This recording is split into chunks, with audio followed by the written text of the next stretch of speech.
there was a major land confrontation that took place in Quebec, as we can always think back.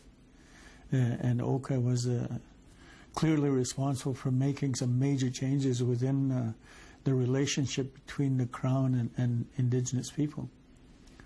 And shortly after Oka, the Canadian government launched a Royal Commission on Aboriginal People, which spanned over the next 5 years, and doing some major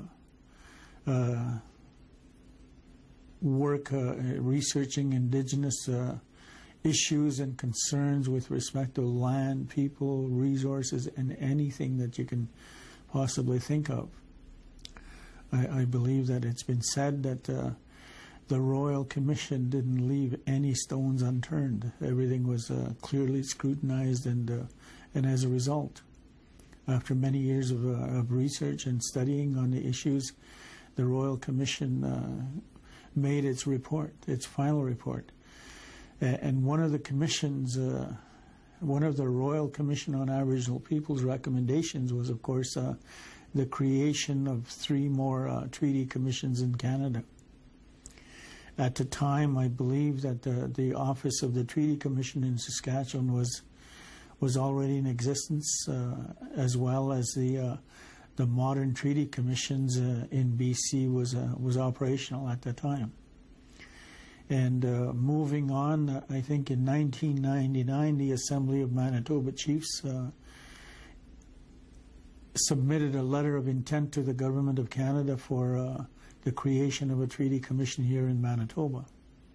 And by the year 2000, there was an agreement signed to establish a working team here in Manitoba that was comprised of a Chiefs Committee on Treaties and Self-Determination, and that there was a representative from each of the treaty areas here in Manitoba. We have 7 treaty areas, including the Dakota people.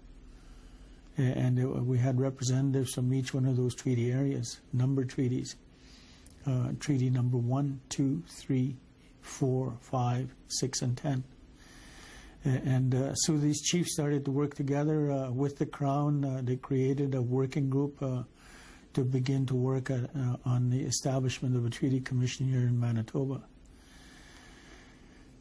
By 2003, there was a memorandum of agreement that was signed between the Minister of Indian Affairs and the Grand Chief from the Assembly of Manitoba Chiefs.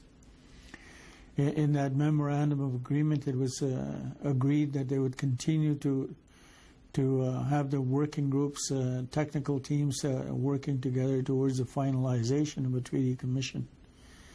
And by 2005, all the work had been compiled, and there was agreement by both governments, the Assembly of Manitoba Chiefs as well as the federal government, agreed on a final package, which would become the Treaty Relations Commission of Manitoba.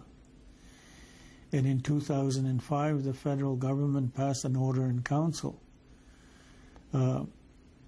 setting up the Treaty Relations Commission of Manitoba